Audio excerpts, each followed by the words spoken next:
everyone, it's Tea Lovely, and we are back. Wow. Believe it or not, I did already do this part in a much earlier video, but I did not like the choices I made, so I'm just gonna redo it, so this is gonna be fun. If any of you guys remember what this is about, it's a kind of a mystery thing, which is I'm kind of into, but it doesn't have voice acting, so I'm doing all the talking. So that's gonna be hard on my voice, but I felt like since I was recording a lot of Backstage Pass, I needed to record something else. So let's continue doing this. Huff cuff. When I was approaching my new home, I saw a light in Uncle's bedroom window. The text is weird. I felt slightly disappointed, as it meant that Uncle was home today. I was a little afraid of him. I had no desire to come close quarters with him. Mia? Mia, is that really you? I missed you so much. Ever since you've been living in this mansion, I've come here many times, but never managed to catch you home. Last time your mean butler kicked me out and wanted to call the police. Robin! You can't imagine how happy I am to see you. Robin was my neighbor back home when I lived in the human district. He is my one and only truly close friend. I've known him since I was a child, literally from the cradle. Mia, are you alright? You look like you've been crying. What happened? I was so happy to see Robin that I didn't want to talk about the trouble I'd gotten into today. But he was obviously worried about me, and I don't even know if I should tell him everything. So we can tell him about what happened at the academy, or don't say anything. But since he's our close friend, we're gonna tell him. Well, actually nothing special happened. Just, that I study with elves at an academy for aristocrats now. Anyways, the problem is that they despise me and think I'm inferior. Because I'm not a pure-blooded elf, see? For the most part, everyone in my class treats me with contempt and pretend they like they don't notice me. Well, except for the whispering behind my back. But there's the Dark Rose sisters, the bitches, who are always trying to make me cry. Who dares treat you with contempt? Elves are arrogant snobs without a single drop of humility. They're not worth getting upset over. But I'm half-elf myself, remember? Yes, Mia, I remember. But you're nothing like the elves. You're kind, friendly, you're one of us. The fact that part of your blood is elf is nothing more than a accident. Maybe Robin is right. I'm more human than elf. I don't belong among the aristocrats. I've always felt more calm and comfortable with humans rather than the spoiled elves. Never mind, Robin, forget about it. It's really not that awful. I just had a stressful day and felt the urge to complain. Especially since I haven't seen you in so long. I missed you so much. To be honest, I thought it would be much worse. Oh, Mia, I hope that being there alone isn't too hard on you. Many months have passed since the last time you've been in the lower district. To be honest, I already thought that you'd gotten so carried away in your new life among the acricity that you completely forgot about us, mere mortals. Recently I was at the cemetery, taking care of Aunt Matilda's grave, and noticed that your mother's grave has now a vault around it. You ordered that, didn't you? I suppose it's silly, but I wanted to somehow thank my mother, at least after her death, for everything that she'd done for me. As a matter of fact, that was the first thing I spent money I inherited from my father on. It sounds silly at all, but you're not in charge of your father's money. Did you have to spend a long time persuading your guardian to give you money? I was really scared that he refused, but Uncle Ascold consented very quickly without questioning when I told him that I needed money for. Actually, I was almost sure he wouldn't give me any, because my mother is that woman. The very woman because of which his brother, my father, went wrong. Will you understand? So I was surprised to get off the hook so easily. Looks like even an elf like your uncle has feelings too. Though I can't say they made a good impression on me. A dry dust in glasses. Nicely put. Sometimes it seems all they think about is books, magic, and tactics. I never see him show any feelings. And anyway, as I've heard, my uncle is one of the country's top specialists. My uncle is one of the top country specialists in elemental magic, black magic, summoning magic, and mathematics. It's no wonder that he's always busy doing something. How does your uncle, how does he treat you? You want to know if he's cruel to me? Robin quickly nodded without flinching. Don't worry, Count Silverlight is always extremely polite with me. He doesn't notice me most of the time, but when he has to address me, he speaks to me with utmost politeness. Except what, Maya? Well, it seems like he's trying to avoid me in any way possible.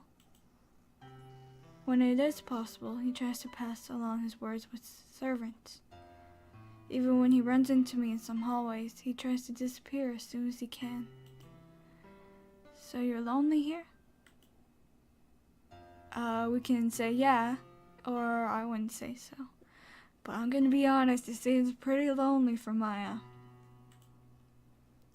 Sometimes I can spend a whole day without talking to anyone.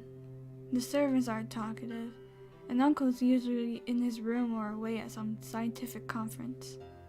So I don't even see him. And the lower district is off limits, as he doesn't allow me to go there. I'm very sorry that things are the way they are, but you know what? I'll always be waiting for you on this spot in the morning. At least we'll be able to have a chat before you leave for the academy.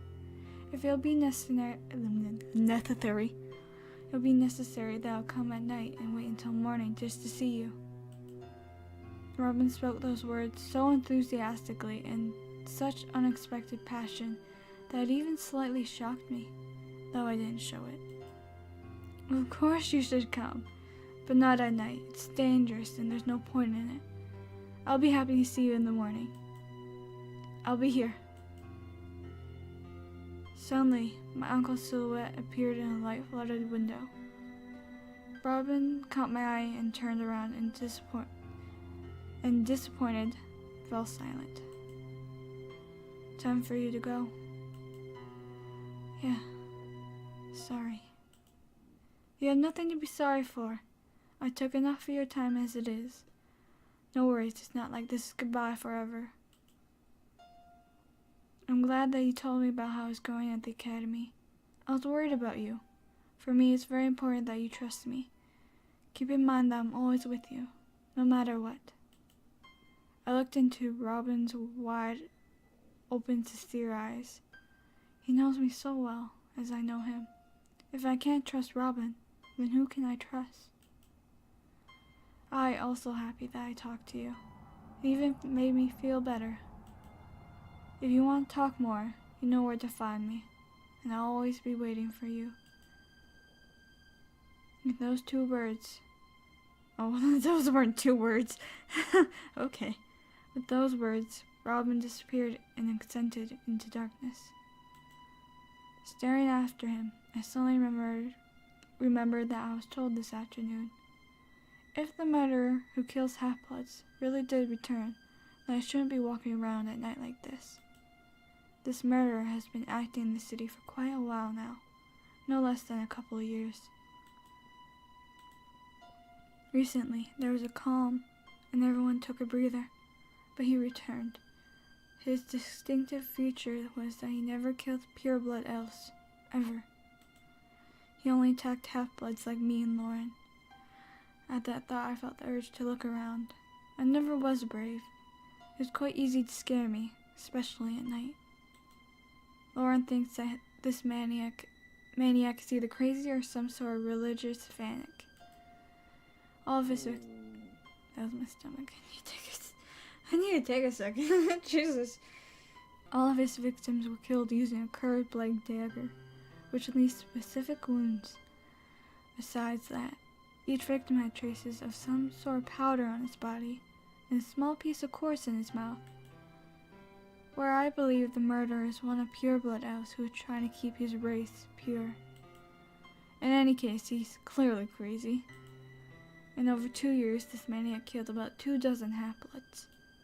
I think he would have killed more if there weren't so few of us.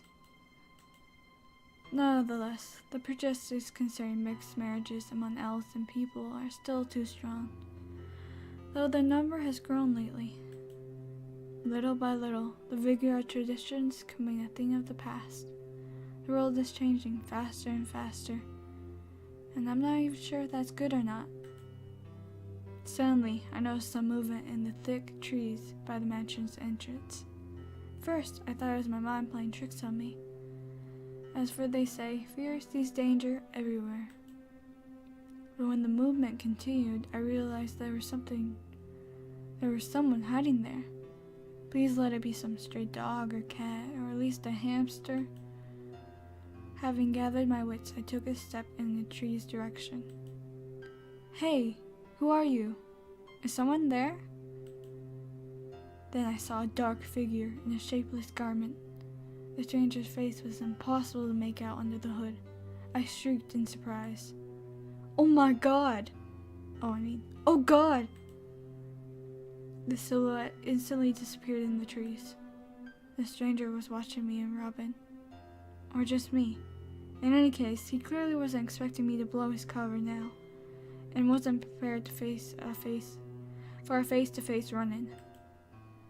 Yeah, we're gonna follow this stranger. Last time the video before I went home, which probably is the smartest idea, but I really want to know what happens if you follow the stranger.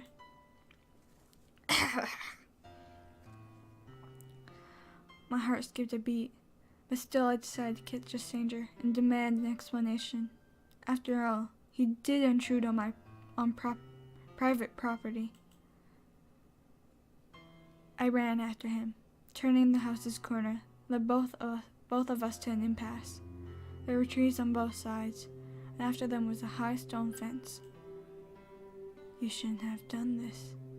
You still had a chance. The stranger spoke in a whisper, afraid that someone else would come here. But what should I do? Should I run away? The strange man is clearly serious, or should I risk it anyway? Leave, or else... We're gonna leave, because he told us to, and we chased after him, and that's kind of all we really wanted to know. So we're gonna go. Call it cowardice, but I chose to hide in the mansion as soon as possible. My stomach's still rumbling. I should eat something. But there's nothing to eat! When I was at the mansion steps, I stopped to catch my breath. Everything was quiet, and there was no signs of the stranger following me. I wonder who that was. I quickly walked up the steps and hurried to my bedroom. In my room, I felt my fears wash away. Oh, I'm such a scaredy cat. Maybe that wasn't a murder at all. Why did I think that anyway? Perhaps he was a mere thief that wanted to steal something. Or it could have been the cook's lover. He came to see her, but ran into me. I suppose I'll never know now. I'm going to have a difficult day tomorrow. Etiquette will be the first class, so I'll have to explain my behavior to Professor Goldstone. I suppose it really wasn't smart to run off from his lesson.